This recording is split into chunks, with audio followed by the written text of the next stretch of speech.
Assalamualaikum warahmatullahi wabarakatuh. Selamat pagi, Bu Andini Junior STMT selaku dosen pengampu mata kuliah Kinetika Metalurgi. Kami dari kelompok 4 akan mempresentasikan mengenai desain perancangan reaktor pengolahan biji mangan untuk produksi MnSO4. Adapun tim dari kelompok kami yang pertama ada Putri Renata Kartikasari dengan NPM akhir 100, ada Raffi Yuliandi dengan NPM akhir 104, ada saya Raffi Riksawan dengan NPM akhir 106, ada Zaid Akom Hadi dengan NPM akhir 122, dan Haikal Ibrahim Sofi dengan NPM akhir 152. Baik, latar belakang kami ingin membuat perancangan reaktor ini adalah karena mangan merupakan logam strategis yang berperan penting dalam industri baja dan baterai pada kendaraan listrik. Nah, Indonesia ini memiliki potensi yang sumber daya mangan yang besar, di mana sekitar 70% cadangan nasional berada di Provinsi Nusa Tenggara Timur, NTT, dan didominasi oleh mineral pirolusit atau MnO2 yang berkadar tinggi.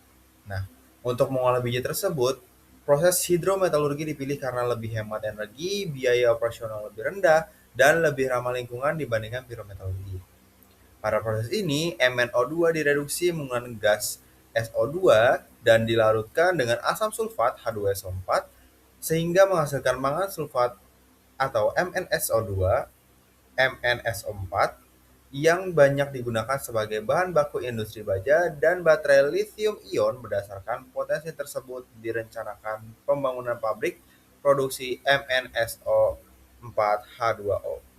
Nah, berkapasitas itu 1.000 ton per tahun di NTT dengan target recovery 90% menggunakan biji berkadar 45% MnO2. Selanjutnya, tujuan pembuatan daya reaktor ini yang pertama itu untuk menghitung neraca massa secara detail pada unit reaktor untuk menentukan kuantitas kebutuhan harian bahan baku berupa biji mangan berkadar 45% MnO2, pelarut asam sulfat, dan gas SO2 sebagai reduktor. Kemudian yang kedua, untuk menentukan kapasitas aliran material flow rate harian reaktor yang disesuaikan dengan parameter waktu operasi kontinu yaitu 330 hari per tahun, 24 jam per hari, dan terbagi ke dalam 3 shift kerja. Yang ketiga, menganalisis mekanisme kinetika laju reaksi pada pelindian reduktif untuk menentukan konstanta laju reaksi dan model kinetika heterogen yang paling sesuai. Yang keempat, untuk menetapkan kondisi operasi reaktor optimum seperti temperatur, rasio padat cair, dan waktu tinggal untuk menghasilkan kapasitas produk 1.000 ton MnSO4 H2O per tahun dengan target recovery perlindian mencapai 90%. Adapun batasan masalah dari perancangan ini adalah yang pertama, perancangan reaktor dibatasi pada produksi 1.000 ton MnSO4 H2O per tahun menggunakan biji mangan berkadar 45% MnO2 dengan recovery perlindian 90%, operasi berlangsung kontinu selama 330 hari atau per tahun dan 24 jam per hari. Proses yang dikaji adalah perlindian reduktif menggunakan H2SO4 dan SO2 dengan fokus analisis pada dimensi fisik, kondisi operasi reaktor, perlindian, sedangkan parameter kinetika reaksi diperoleh dari data literatur. Baik, berikut merupakan dasar teori yang dimana hal ini akan menunjang dari pembuatan perancangan reaktor mangan ini. Nah, yang pertama kita harus mengetahui kondisi mangan di Nusa Tenggara Timur. Kita tahu bahwa di Nusa Tenggara Timur itu memiliki cadangan mangan yang melimpah sekitar 70% dengan kualitas yang tinggi sehingga berpotensi menjadi komoditas unggulan dan mendukung pengembangan industri mangan nasional. Yang kedua itu proses pengolahan mangan tersebut. Nah, biji mangan itu dilakukan melalui dua jalur yaitu pyrometalurgi dan hidrometalurgi. Nah, pyrometalurgi itu cocok untuk biji yang berkadar tinggi namun membutuhkan energi yang besar dan menghasilkan emisi tinggi. Sebaliknya, hidrometalurgi lebih efisien dan ramah lingkungan untuk menghasilkan produk kimia berkemudian tinggi seperti MnSO4. MnSO4 proses hidrometalurgi juga meliputi 3 tahap utama yaitu perlindian atau leaching, pemurnian larutan atau purification, dan pemurnian kembali atau recovery atau crystallization. Nah, selanjutnya ada pirometalurgi. Nah, pirometalurgi ini merupakan proses ekstraksi logam dari biji menggunakan temperatur yang tinggi, sehingga menghasilkan logam, slag, dan gas buang tersebut. Nah, tahap utamanya meliputi drying, calcination, atau roasting, dan smelting. Nah, metode ini cocok untuk biji yang berkadar tinggi dan produksi skala besar, tapi memiliki konsumsi energi yang tinggi dan menghasilkan emisi gas yang besar. Selanjutnya ada hidrometalurgi. Nah, hidrometalurgi adalah metode ekstraksi logam menggunakan larutan pada temperatur rendah melalui tahapan leaching, purification, dan recovery. Nah, pada biji pirolusit atau MnO2, perlindian dilakukan secara reduktif menggunakan H2SO4 dan SO2 untuk mengubah mangan menjadi mangan 4 menjadi mangan 2. Nah, yang mudah larut. Keunggulan metode ini adalah hemat energi, lebih selektif, dan ramah lingkungan sehingga cocok untuk produksi MnSO4 berkadar yang tinggi. Nah, selanjutnya ini dasar teori yang terakhir yaitu modul kinetika. Jadi, kinetika perlindungan mangan itu digunakan untuk menentukan laju reaksi dan parameter desain reaktor. Bisa dilihat di sini ada bentuk-bentuk desain reaktornya. Nah, perlindungan MnO2 dengan H2SO4 dan SO2 itu merupakan reaksi heterogen yang dikendalikan oleh reaksi permukaan dan difusi, sehingga mengikuti metode SCM yaitu Shrinking Core Model atau Mixed Surface Reaction Kinetic Model yang bisa dilihat pada gambar berikut. Oke, untuk selanjutnya itu akan masuk ke pembahasan yang akan dijelaskan oleh rekan-rekan saya. Baik, di sini saya akan menjelaskan tentang flowchart. Proses produksi mangan sulfat monohidrat atau MnSO4H2O diawali dengan biji mangan jenis pirolusit atau MnO2 yang diperkecil ukurannya menggunakan jauh laser, kemudian digerus di ball mill. Hasil dari pengurusan tersebut dipisahkan menggunakan vibrating screen, yang dimana material oversize dikembalikan ke ball mill, sedangkan yang undersize ini dialirkan ke leach reactor. Sementara itu, larutan H2SO4 dan H2O dipanaskan terlebih dahulu di preheater tank sebelum dialirkan ke leach reactor. Di dalam reaktor, biji direaksikan dengan H2SO4 dan gas SO2 sebagai reduktor, sehingga MnO2 berubah menjadi MnSO4 yang larut. Hasil dari leaching ini kemudian dipisahkan menggunakan centrifuge 1 untuk memisahkan residu padat.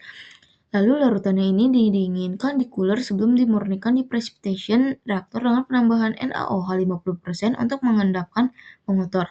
Selanjutnya, campuran dipisahkan kembali di centrifuge 2 sehingga diperoleh larutan mangan sulfat yang lebih murni. Larutan tersebut kemudian dipanaskan di heater dan dialirkan ke crystallizer hingga terbentuk kristal MnSO4H2O. Kristal yang dihasilkan dipisahkan menggunakan centrifuge 3 dengan mother liquor disirkulasikan kembali ke sistem. Tahap terakhir adalah pengeringan kristal menggunakan rotary dryer sehingga diperoleh produk akhir berupa kristal mangan sulfat monohidrat atau MnSO4H2O yang siap digunakan untuk berbagai kebutuhan industri. Assalamualaikum warahmatullahi wabarakatuh. Perkenalkan, nama saya Haikal Ibrahim Sofi dengan NIM 152. Di sini saya akan menjelaskan mass balance dari basis dan kapasitas produksi.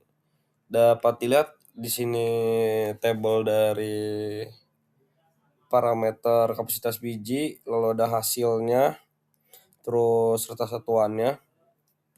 Setelah itu kita bisa melihat cash dari operasinya ya. 330 hari per tahun dikali 3 shift per hari sama dengan 990 shift, karena satu shiftnya itu 8 jam. Terus target dari si produksi itu 1000 ton dari MnSO4H2O per tahunnya, dan sama dengan bisa kita lihat. Terus recovery dari keseluruhan si mangan itu 90% yang digunakan untuk bisa menentukan kapasitas dari umpan biji. Nah, sekarang kita bisa lihat komposisi dari biji-bijinya. Ini ada yang di tabel komponen terdapat nyawa-nyawanya, lalu persenannya, terus masanya, terus masa relatifnya, lalu ada molnya.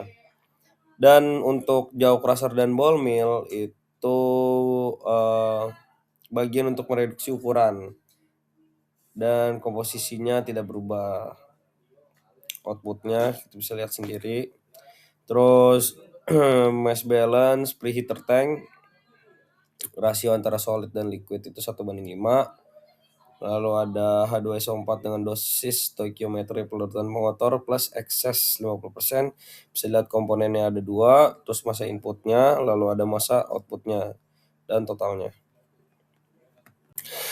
Dapat dilihat reaksi utamanya ada mangan O2 plus SO2 sama dengan mangan SO4. Ini merupakan mass balance dari Leach reactor. Ini masih sama. Ada masa input dan masa output dari komponen. Komponen ini ada satu table bagi 2. Lalu kita bisa lihat dari totalnya. Total dari masanya itu 8088,08. Lalu total dari masa outputnya itu ya 8088,05. Mass balance sentrifuga -1 dengan 99% dari Visco. Itu kita bisa lihat komponennya. Ada inputnya, ada PLS-nya, terus ada tailingnya. Dan total-totalnya kita bisa lihat sendiri. Total input masih sama. Terus total PLS ini baru 7272,61. Lalu ada total tailing dengan satuan kilogram, sama juga satuan kilogram itu 815,44. Di sini ada mass balance dari perception reactor. Kita bisa lihat NaOH-nya 50% dengan satuan kilo. Ini cuma ada di H2O sama NaOH dengan totalnya 498,20. Lalu di PLS itu dari H2SO4 sampai MnSO4 itu ada, terkecuali dari NaOH sampai MgOH2. Untuk output semuanya ada terkecuali H2SO4 dan juga NaOH. Karena H2SO4 itu 1%, terus Al2SO4 itu 99,82%. Lalu Fe2 ya kita bisa lihat lah di bagian sini hasil dari molnya berapa dan juga kilogram berapa. Lalu ini mass balance centrifuge yang -2. Ini masih tetap sama dengan hasil yang diperoleh dari molnya dan juga kilogram. Lalu ada mass balance crystallizer konversi 100%.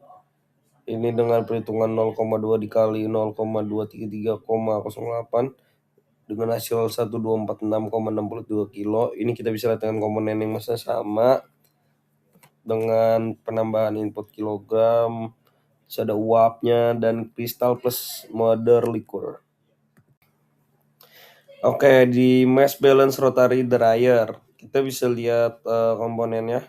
Itu ada komponen untuk total, input, kristal dan akhir uapnya. Lalu mass balance centrifuga -3, input kristal dan mother liquor waste-nya itu yang terbuangnya dengan satuan kilogram. Untuk ada di komponen ada di sebelah kiri paling ujung, dan target dari kadar airnya itu 0,5% dengan perhitungan di atas dan ditemukan memenuhi kilogram yang 5,1988 kilo. Baik, Assalamualaikum warahmatullahi wabarakatuh. Perkenalkan, saya Raffi Yuliandi dengan NIM 33342401004, dan di sini saya akan menjelaskan tentang heat balance. Heat balance sendiri dilakukan untuk menentukan kebutuhan atau pelepasan energi pada setiap unit operasi selama proses pengolahan biji mangan menjadi mangan sulfat atau MnSO4H2O. Perhitungan dilakukan berdasarkan prinsip konservasi energi, yaitu total energi yang masuk harus sama dengan total energi yang keluar setelah memperhitungkan perubahan entalpi akibat reaksi kimia serta perpindahan panas. Seluruh perhitungan menggunakan temperatur referensi sebesar 25 derajat Celcius atau 298 Kelvin dengan data kapasitas panas dan entalpi pembentukan standar yang diperoleh berdasarkan literatur. Baik, selanjutnya adalah hasil perhitungan heat balance pada alat preheater tank. Pada unit preheater tank, larutan asam sulfat dan air dipanaskan dari temperatur 30 derajat Celcius atau 303 Kelvin menjadi 95 derajat Celcius atau 368 Kelvin sebelum memasuki reaktor pelindian. Karena tidak terjadi reaksi kimia pada tahap ini, maka perubahan energi hanya berasal dari kenaikan temperatur fluida. Berdasarkan hasil perhitungan yang dapat dilihat pada tabel berikut, diperlukan suplai panas sebesar 1.682.672,46 kJ per shift. Sehingga unit ini memerlukan sistem pemanas atau heater untuk mencapai temperatur operasi yang diinginkan.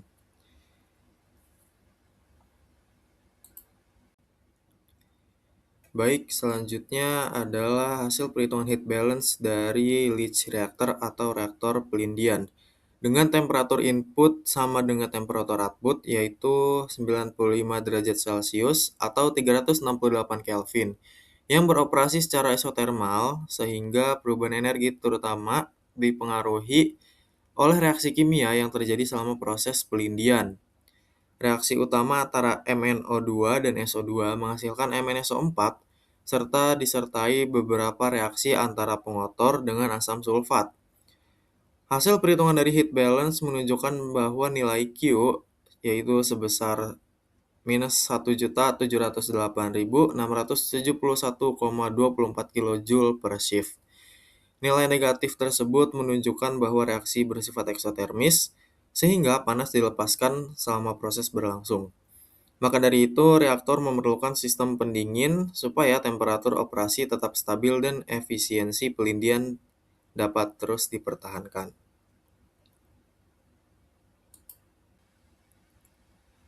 Pada slide ini terdapat hasil perhitungan dari heat balance cooler. Dengan temperatur input 95 derajat Celcius atau 368 Kelvin dan temperatur output yaitu 70 derajat Celcius atau 343 Kelvin. Larutan hasil dari pelindian kemudian didinginkan dari temperatur 95 derajat Celcius menjadi 70 derajat Celcius sebelum akhirnya memasuki tahap pemurnian. Pendinginan ini memiliki tujuan untuk menciptakan kondisi operasi yang sesuai pada proses presipitasi serta mencegah terjadinya reaksi yang tidak diinginkan akibat temperatur yang terlalu tinggi. Berdasarkan perhitungan yang dapat dilihat pada tabel berikut, panas yang harus dilepaskan melalui cooler sebesar 658.356,34 kJ per shift. Selanjutnya adalah hasil perhitungan heat balance pada precipitation reactor. Dengan temperatur input sama dengan temperatur output yaitu 70 derajat Celcius atau 343 Kelvin dan beroperasi pada keadaan isotermal. Pada precipitation reactor, larutan hasil pelindian direaksikan dengan larutan NaOH 50% untuk mengendapkan ion-ion pengotor seperti aluminium, besi, dan magnesium dalam bentuk hidroksida. Reaktor ini beroperasi secara isotermal pada 70 derajat Celcius dan hasil perhitungan menunjukkan nilai Q sebesar minus 127.232,7 kJ per shift yang menandakan bahwa proses presipitasi juga bersifat eksotermis. Walaupun panas yang dilepaskan lebih kecil dibandingkan reaktor pelindian, sistem pengendalian temperatur tetap diperlukan supaya proses pengendapan berlangsung secara optimal. Setelah proses pemurnian selesai, maka larutan akan dipanaskan kembali sebelum memasuki tahap kristalisasi menggunakan heater. Dengan temperatur input yaitu 70 derajat Celcius atau 343 Kelvin dan temperatur output yaitu 100 derajat Celcius atau 373 Kelvin. Pemanasan ini memiliki tujuan untuk meningkatkan kondisi supersaturasi sehingga pembentukan kristal MnSO4H2O dapat berlangsung lebih efektif dan efisien. Berdasarkan hasil perhitungan heat balance, kebutuhan panas pada unit heater sebesar 821.394,67 kJ per shift, sehingga diperlukan suplai energi dari sistem pemanas. Dan terakhir adalah proses kristalisasi menggunakan crystallizer yang dioperasikan secara isotermal pada temperatur 100 derajat Celcius dengan menguapkan sekitar 20% kandungan air dalam larutan. Penguapan ini meningkatkan konsentrasi larutan hingga mencapai kondisi supersaturasi sehingga terbentuk kristal MnSO4H2O. Selain proses penguapan, unit ini juga terjadi reaksi hidrasi antara MnSO4 dan H2O yang menghasilkan kristal mangan sulfat monohidrat sebagai produk akhir proses kristalisasi. Dan yang dapat dilihat pada tabel heat balance berikut, nilai Q dari crystallizer yang diperoleh adalah 2.512.425,72 kJ per shift. Dan pada slide ini terdapat tabel rangkuman dari hasil perhitungan heat balance pada setiap unitnya. Dengan unit preheater tank menghasilkan nilai Q sebesar 1.682.672,46 kJ per shift dengan kondisi pada unit yaitu pemanasan, dan unit Leach reactor menghasilkan nilai Q minus 1.708.671,24 kJ per shift dengan kondisi pada unit yaitu terjadi eksotermis dan butuh pendinginan. Pada unit cooler, nilai Q yang dihasilkan adalah minus 658.356,34 kJ per shift dan kondisi yang terjadi pada unit adalah pendinginan.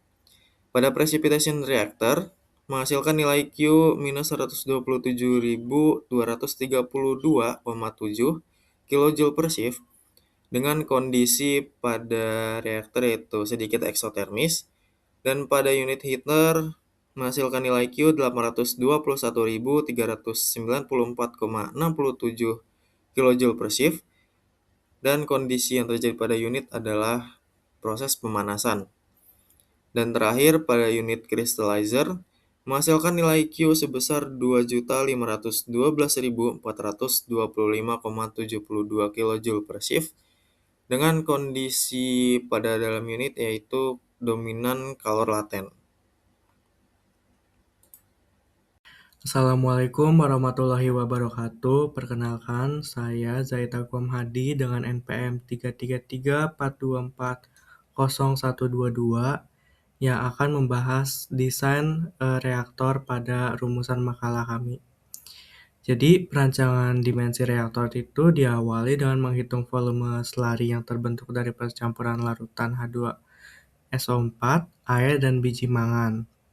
Nah, berdasarkan hasil perhitungan yang diperoleh volume slurry sebesar 6,484 meter kubik dengan massa jenis 1187,02 kg per meter kubik yang dapat dilihat pada tabel yang saya lampirkan.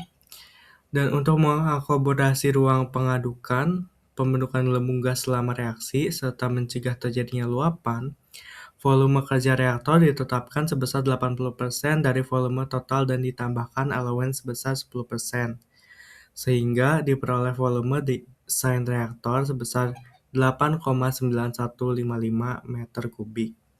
Nah, selanjutnya,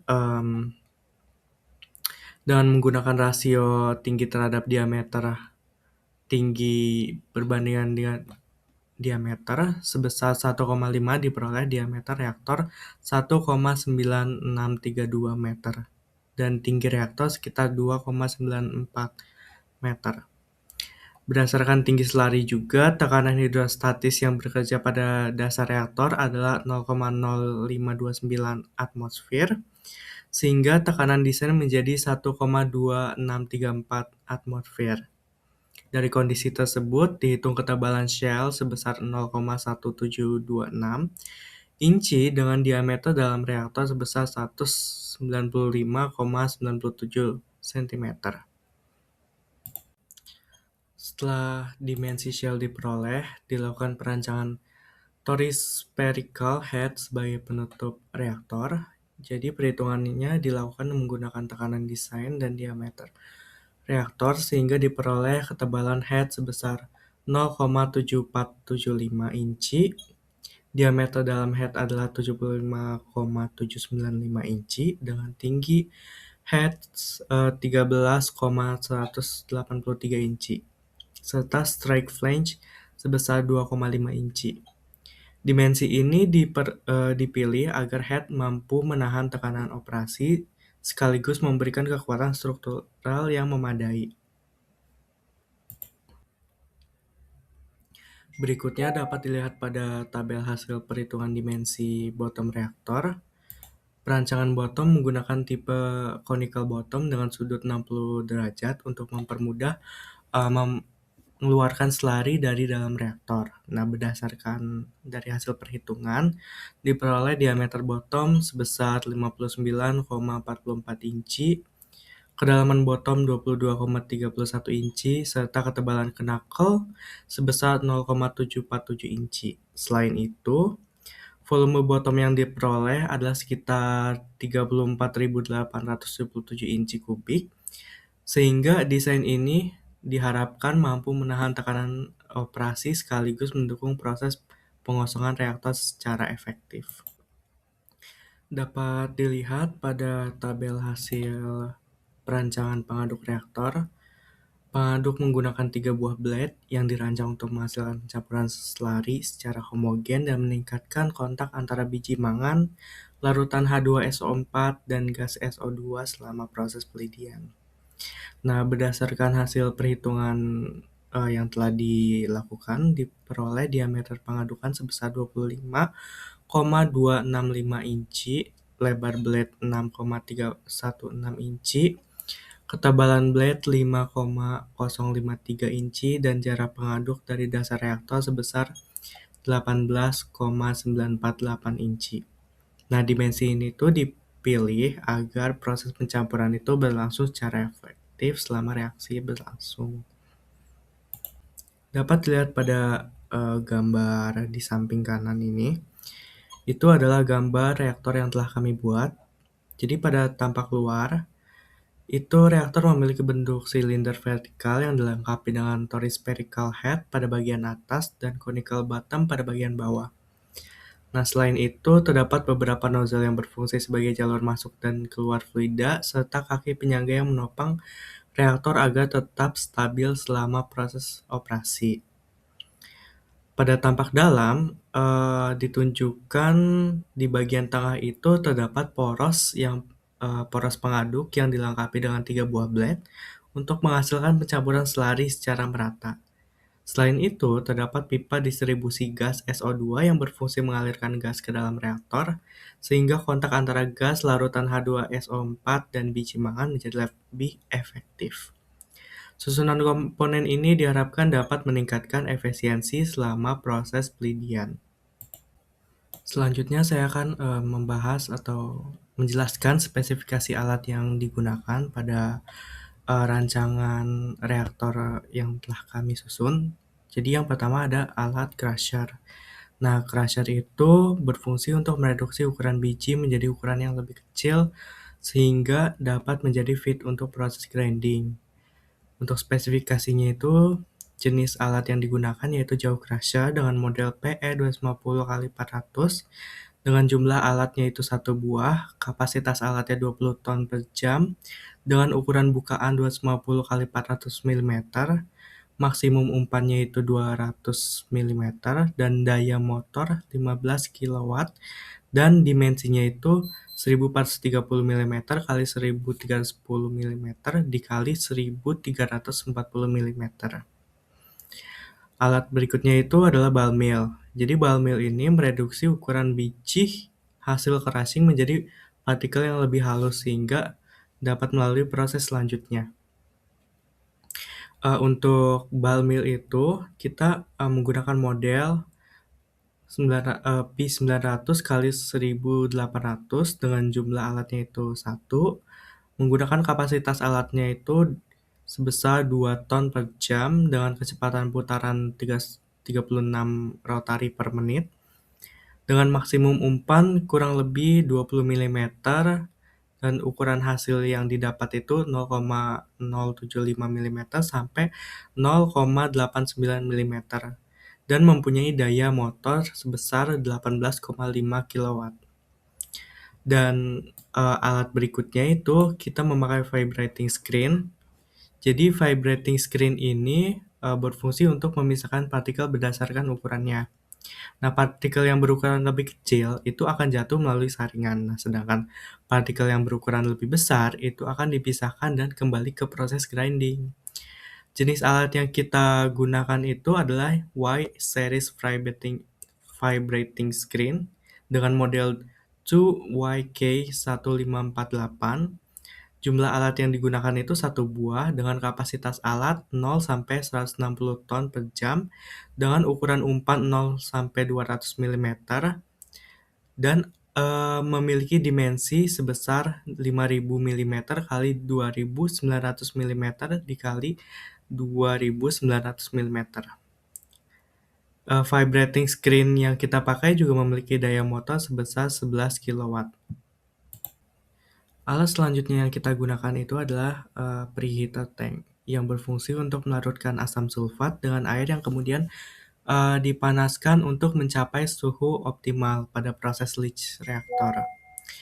Untuk jenis alat yang kita gunakan itu berupa shell and tube heat exchanger dengan diameter alat 1,2 mm dengan tinggi alat 1,2 meter, tebal dinding alat 0,6 cm, dan jumlah alatnya itu 1 buah dengan material tank stainless steel IC316. Lalu berikutnya alat yang kita gunakan adalah leach reactor, di mana leach reactor ini digunakan untuk mereduksi biji pyrolusite dengan reduktor asam sulfat dan selulosa dengan proses reduktif leach. Untuk spesifikasinya, leach reactor ini kita menggunakan batch reactor dengan pengaduk.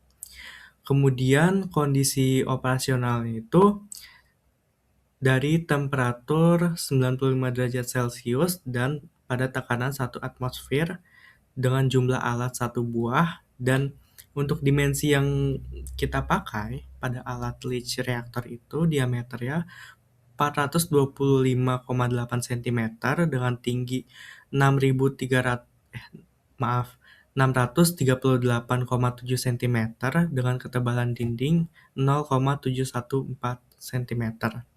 Untuk materialnya sendiri kita menggunakan stainless steel IC316.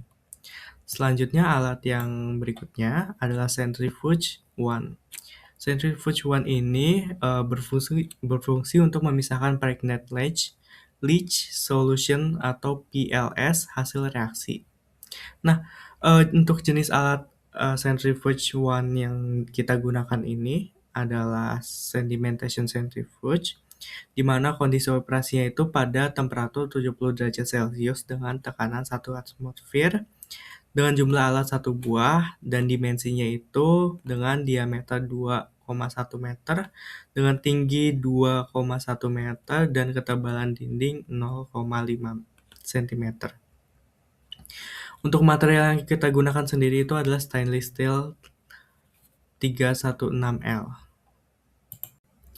Alat berikutnya yang kita gunakan yaitu adalah precipitation reactor yang dimana bertugas untuk mereaksikan senyawa sulfat dengan larutan NaOH 50% menjadi senyawa hidroksida yang dapat diendapkan.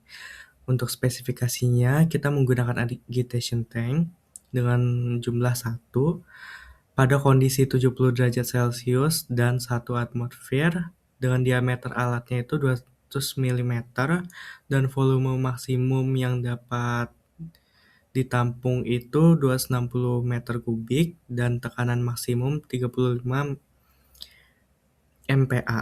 Material yang kita gunakan itu berupa stainless steel 316L. Alat berikutnya yaitu centrifuge 2 atau centrifuge 2, di mana kita menggunakan sedimentation centrifuge. Alat ini bertugas untuk memisahkan pregnant leach solution atau PLS hasil reaksi precipitation reactor. Dengan spesifikasinya itu dia bekerja pada temperatur 70 derajat Celcius pada 1 atmosfer, dan kita menggunakan sedimentation centrifuge 2 ini berupa sebanyak 1 buah dengan dimensi diameternya itu 2,1 meter, tingginya 2,1 meter juga, dengan ketebalan dinding 0,5 cm. Kita menggunakan material stainless steel 316L. Alat berikutnya itu adalah heater. Heater ini bertugas untuk memanaskan temperatur umpan masuk crystallizer menjadi 95 derajat Celcius. Untuk alat yang kita gunakan, shell and tube heat exchanger, 1 buah dengan kondisi operasi pada tekanan 2 atmosfer dengan dimensi panjang yaitu 5,4 meter dan jumlah tubnya itu 185. Selanjutnya ada crystallizer. Nah, crystallizer ini berfungsi untuk mengubah MnSO4 menjadi kristal MnSO4H2O, di mana untuk secara spesifik alat yang kita gunakan itu force circulation evaporative crystallizer dengan model FCV08 dengan kondisi operasi pada temperatur 95 derajat Celcius dan pada tekanan 0,75 atmosfer. Kita menggunakan 1 buah alat dengan laju sirkulasi 150 meter kubik per jam dengan diameter 800 mm, tinggi 3.800 mm, dan ketebalan dinding 25,4 mm.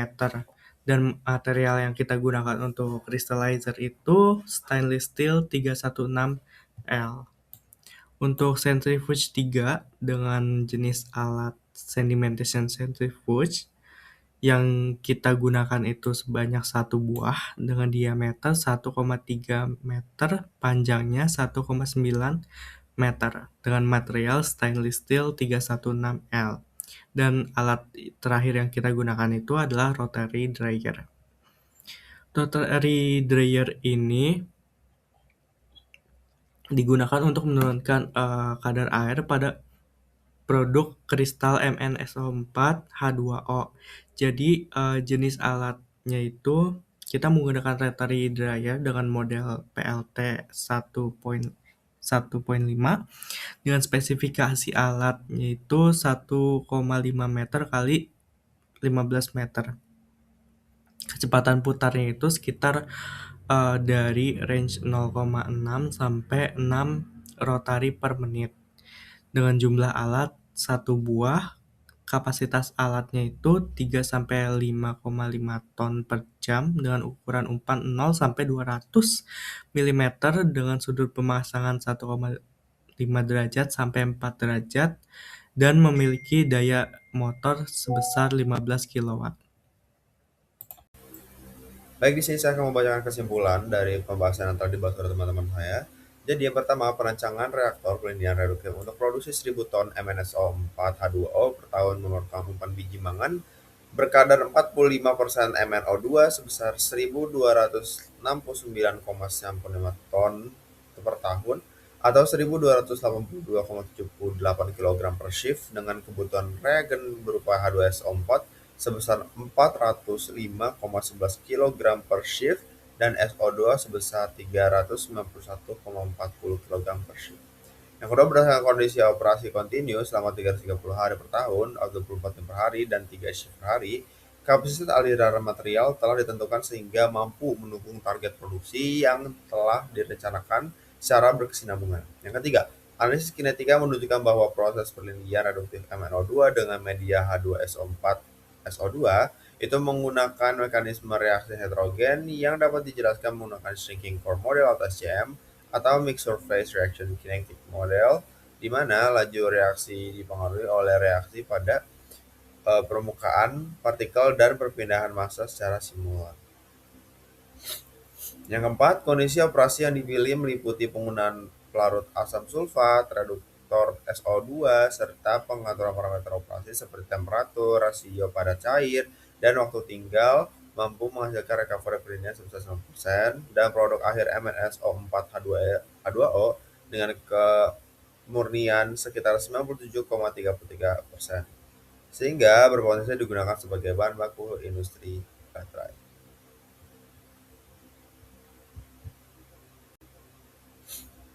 Baik, cukup sekian presentasi dari kelompok 4. Kurang lebihnya mohon maaf. Wassalamualaikum warahmatullahi wabarakatuh.